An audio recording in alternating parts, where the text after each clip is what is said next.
Arrivez-vous à tenir les décisions que vous prenez? Si la réponse est non, je vais partager une méthode avec vous pour atteindre vos objectifs. Une méthode qui pourra vous surprendre parce qu'elle combine le tarot. Oui, effectivement, il est possible de combiner le tarot, les intentions pour créer, prendre des décisions sur ce que vous désirez véritablement. Nous prenons constamment des décisions dans notre vie. Mais êtes-vous toujours sûr de prendre vos décisions en toute confiance? Et j'insiste sur le mot en toute conscience. Êtes-vous sûr de ne pas être influencé par des pensées que vous ne contrôlez pas ou que vous ne connaissez pas, c'est-à-dire qui sont inconscientes, ou des émotions qui ne vous appartiennent pas parce que elles ne viennent pas de vous, même si vous avez l'impression de les sentir? Dans cette vidéo, je vais vous expliquer comment vous pouvez reprendre le contrôle de votre vie et surtout de vos décisions en utilisant le tarot. Alors, asseyez-vous confortablement, écoutez attentivement ce que je vais vous dire parce que les informations contenues dans cette vidéo pourraient bien changer des choses dans votre vie. Bonjour, je me présente pour ceux qui arrivent sur cette vidéo pour la première fois. Je suis Sam, votre guide dans l'univers fascinant du tarot. Que vous soyez débutant ou que vous souhaitiez approfondir vos compétences, je suis là pour vous accompagner et vous guider dans votre apprentissage. Dans la vidéo qui parlait de l'impact du mental sur notre vie, je vous expliquais que notre vie est la manifestation de nos pensées. Mais justement, d'où viennent nos pensées? Sont-elles véritablement à nous? Nous appartiennent-elles? Si vous n'avez pas vu cette vidéo, je vous invite à aller la voir si ce n'est déjà fait après le visionnage de cette vidéo, bien évidemment. En fait, les décisions que vous prenez dans votre vie sont une manifestation de vos pensées et de vos émotions. C'est très important parce qu'on pense que les choses viennent de l'extérieur ou que l'on crée des choses. On ne crée pas dans le sens de projeter ou attirer. Ce que nous faisons, c'est manifester à travers nos ressentis. Je rencontre souvent des personnes sceptiques quand je dis ces choses-là. Pourtant, si vous appliquez ce que je vais vous expliquer dans cette vidéo, à l'aide du tarot également pour confirmer tout cela, eh bien, vous allez vous rendre compte que ce que je vous dis, ça existe véritablement, parce que vous aurez le tarot qui va vous expliquer, qui va vous montrer que c'est vraiment comme cela.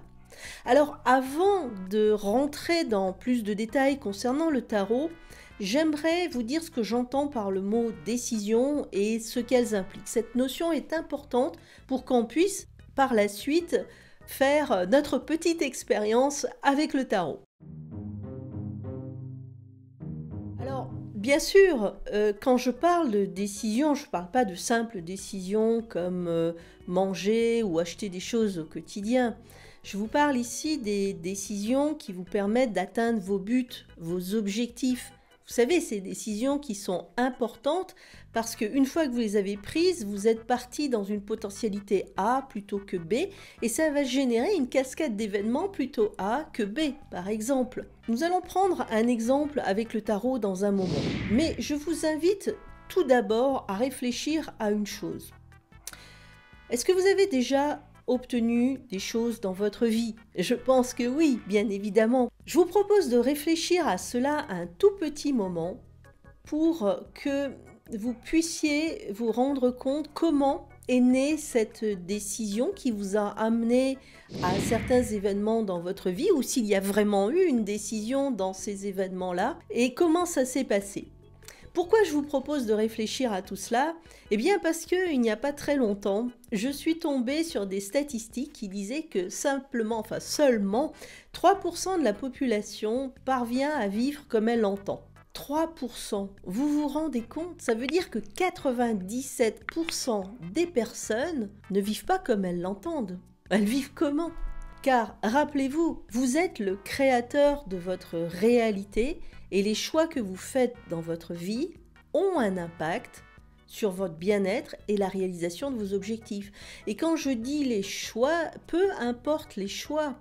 Et quand je dis que vous êtes le créateur de votre réalité, peu importe la réalité que vous créez. Vous pouvez aussi très bien créer une réalité très négatif pour vous. Donc c'est pour cela que je vous invite d'abord à réfléchir à ce que vous avez obtenu dans votre vie, quelque chose qui vous a permis à un moment, que sais-je, de trouver du travail, de trouver votre partenaire ou de saisir une opportunité. Je voudrais que vous vous concentriez sur le fait de savoir comment ça s'est passé. Est-ce que c'est vous qui avez vraiment décidé que vous vouliez cela? Est-ce que vous l'avez décidé après de nombreux efforts ou au contraire, est-ce que ça a été très facile?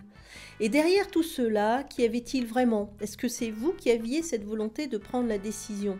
Je peux vous donner ma petite anecdote. Quand j'ai passé le bac, il y a eu la décision de qu'est-ce qu'il faut faire. Donc je voulais faire des études.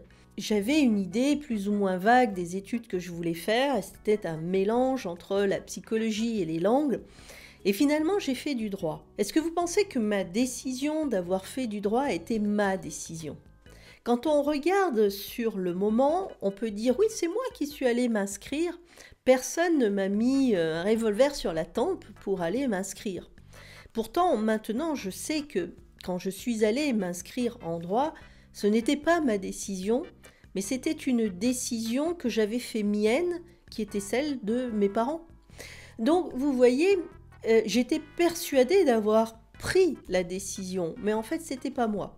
Bon, ça c'est une anecdote et c'est un exemple, il est un petit peu caricatural, quoique, nous en avons des exemples comme ça, mais c'est pour vous montrer que bien souvent, ce que nous justifions aussi avec le mental, ce n'est pas de nous, ça ne vient pas de nous et donc ce n'est pas conscient, ce qui veut dire que nous ne prenons pas des décisions conscientes. À partir du moment où nos décisions ne sont pas conscientes, ce que nous créons dans notre vie, il n'y a pas de souveraineté, ça ne nous appartient pas, vous voyez? Donc c'est important, vraiment. Alors qu'est-ce que cela implique? Que si vous voulez réaliser vos rêves les plus profonds, vous devez prendre des décisions conscientes qui vous permettent d'avancer vers eux. Aussi, la prise de décision est la clé vers tout ce que vous souhaitez créer. C'est d'ailleurs, en parlant de tarot, pour cette raison que je propose une formation pour aller vraiment au cœur de l'interprétation des tirages.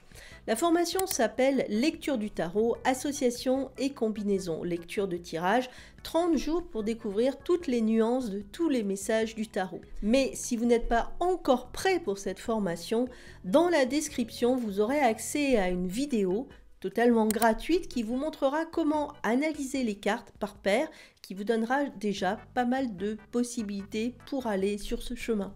Pour en revenir à notre décision, et peut-être finir sur ce sujet et aller donc sur ces tirages tarot, comment prendre les bonnes décisions? Eh bien, pour prendre les bonnes décisions, vous devez être dans un environnement interne, silencieux et équilibré. Toutes les décisions que vous prendrez qui seront en désaccord avec une partie de vous-même ou qui seront conditionnées par des débats internes intenses ne seront pas des décisions créatrices. Pourquoi ? Parce que pour qu'une décision soit créatrice, elle doit contenir une concordance entre la pensée et l'émotion, le cœur. Alors attention, je vais dire des choses vraiment importantes ici. Si vous les appliquez, je peux vous assurer que vous allez avoir des résultats.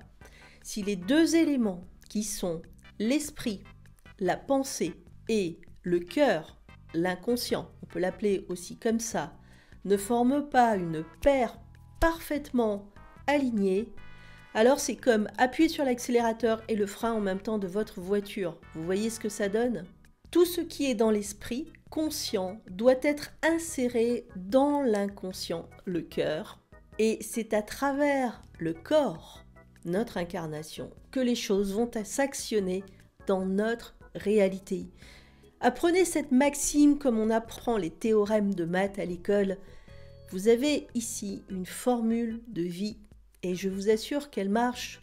Mais il faut savoir l'appliquer. On va passer au petit exercice que vous pouvez faire avec le tarot pour justement contrôler si vos choix sont vraiment conscients, s'ils sont justifiés par le mental, si vos pensées si les pensées que vous mettez dans ce choix sont véritablement les vôtres ou pas. Vous pouvez faire l'exercice parallèlement de votre côté et puis le partager dans les commentaires. Je serai très heureuse de les lire et puis de vous commenter votre commentaire. Mais pour les besoins de l'illustration, j'ai pris un exemple d'une amie et qui actuellement justement se pose des questions sur savoir si elle doit recontacter son ex. Alors c'est une question qui est tellement fréquente que j'ai dit ok, je vais prendre ton exemple et je vais le mettre dans ma vidéo et ça l'a fait rire. Sa question c'est j'ai très envie de recontacter, alors c'est quelqu'un qu'elle a connu il y a quelques années avec qui voilà, ça avait très très bien marché et puis il y a eu un ghosting à la fin, c'est-à-dire que la personne a disparu sans laisser d'adresse, si on peut dire les choses comme ça. Proposer de tirer les cartes pour justement être dans cette compréhension de quelle est sa décision, pourquoi est-ce qu'elle veut recontacter cette personne. Alors pour ça, j'ai fait un tirage avec des positions et ce tirage-là s'articule de la façon suivante. Les motivations de l'esprit, c'est-à-dire le mental, les motivations du cœur, donc ici l'inconscient, et puis quelle est la meilleure solution en action et en bénéfice pour soi. Dans le cas présent, nous avons tiré la justice, le 2 de bâton et le 3 de denier. Alors je vais vous commenter ce tirage parce qu'il est intéressant. D'abord parce que la justice tirée à la place de la pensée, c'est très intéressant étant donné que ces cartes vont de pair. Donc ici elles sont très bien associées. En revanche, la justice ici montre un désir de voir clair, donc ça on peut être d'accord, mais en même temps d'avoir un peu comme, voilà, se faire rendre justice, peut-être avoir la version des faits, ou peut-être s'expliquer, revenir avec une argumentation, discuter. Donc en fait ici ce que l'on voit c'est que le mental va dans une idée de je veux reprendre contact parce que je veux avoir des précisions, une argumentation, je veux voir clair, je veux comprendre, je veux savoir et ainsi de suite. Et ça, c'est un travail du mental. Maintenant, si on va un peu plus loin dans ce travail du mental, puisqu'il n'y a rien de négatif, ni de mauvais, ni de bon dans cela, simplement le mental, ici, dans cette idée-là, ça peut être aussi l'ego qui a été bafoué à un moment et qui a besoin de savoir, d'avoir ou peut-être simplement de s'entendre dire des choses. Ça, c'est très fréquent aussi. Et ça, c'est aussi un travail sur le lâcher-prise énorme. Et donc là, le mental, finalement, on a l'impression qu'il est actionné par d'autres choses. Ces autres choses font qu'on a besoin d'avoir des compléments d'information. Ensuite, si on passe à la deuxième étape, le cœur, avec le 2 de bâton, alors c'est très intéressant aussi parce que là on a des bâtons et le cœur, et c'est deux choses qui vont aussi très bien ensemble. Mais ce 2 de bâton, c'est une carte qui est assez indéfinie finalement dans cette position, parce que là, le personnage a une sorte de projection, il est en train de penser à quelque chose, mais il ne sait pas vraiment quoi, puisque ce n'est pas encore élaboré. Donc le cœur, en fait, suit actuellement le mental, mais ce n'est pas la décision du cœur de recontacter, c'est une décision du mental. C'est très clair ici. Si on avait eu, je ne sais pas moi, un 2 de coupe, ou je ne sais pas, un jugement, ou une autre carte, on aurait pu dire, oui, effectivement, il y a quelque chose de plus, un véritable désir interne. Mais là, il n'y est pas, et on se rend compte que peut-être que c'est aussi le désir de reprendre une relation parce que c'est peut-être un peu le vide et donc voilà, le mental est en train de feuilleter le carnet pour voir comment il peut solutionner cette situation. La troisième carte, c'est le 3 de denier, donc c'est l'action proposée ou c'est également ce que l'on doit en déduire. Le 3 de denier n'est pas forcément une carte d'action, c'est plutôt une carte de compréhension. Et ici, je dirais que ce 3 de denier, dans cette situation, face à l'incohérence qu'il y a entre la carte 2 de bâton et puis la première carte, indique, peut-être d'écouter mes conseils, mais en tous les cas, ce 3 de denier ne dit pas d'aller recontacter. Il dit surtout d'apprendre de ce qui s'est passé. Créer un avenir conscient, ce n'est pas aller forcément vers quelque chose ou vouloir obtenir forcément quelque chose. Pourquoi est-ce que j'insiste autant sur cette idée de mental? Parce que je me suis rendu compte à travers mon observation que le mental, c'est presque une entité en fait. Il fonctionne tout seul et contrairement à ce que pourrait croire, il n'est pas forcément de notre côté. Il est dans sa dynamique et dans sa logique.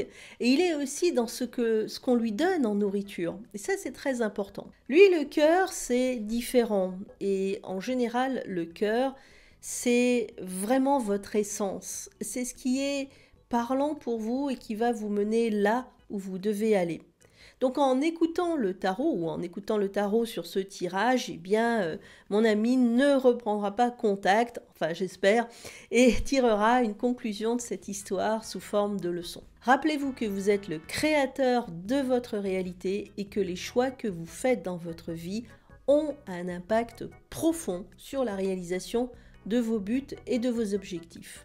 On peut maintenant s'amuser, une fois qu'on a eu cette réponse du tarot, à passer à une deuxième étape qui est de faire une simulation avec le tarot. Le tarot est un outil formidable pour déterminer les potentialités de choses qui n'existent pas encore, mais pour comprendre justement quel serait l'impact d'une situation, d'une décision à partir du moment où on la prendrait.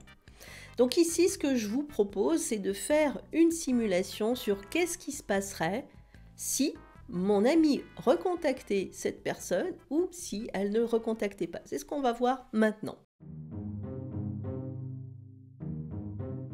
On va poser au tarot la question: quelle serait la qualité de l'environnement émotionnel de mon ami si elle décidait de recontacter cette personne? Et après, on fera si elle décidait de ne pas recontacter la personne.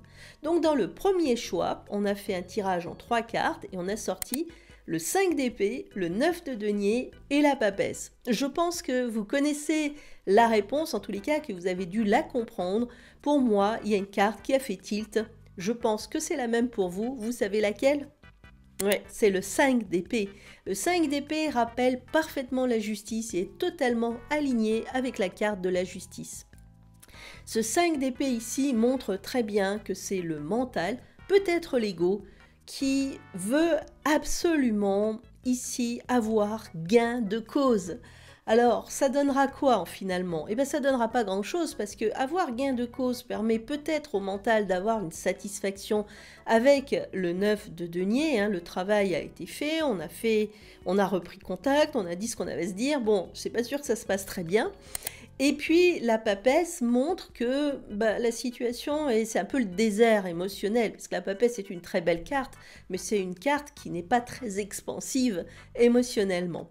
Donc ici, moi, j'écarterais automatiquement l'idée de cette potentialité-là. Mais pour s'assurer que le tarot est cohérent, et puis pour le plaisir de la démonstration aussi, j'ai tiré les cartes sur quelle serait la qualité émotionnelle de la vie de mon amie si elle décide de ne pas recontacter son ex. Et là, c'est intéressant parce que j'ai tiré le 3 de denier, l'impératrice et le 2 de coupe.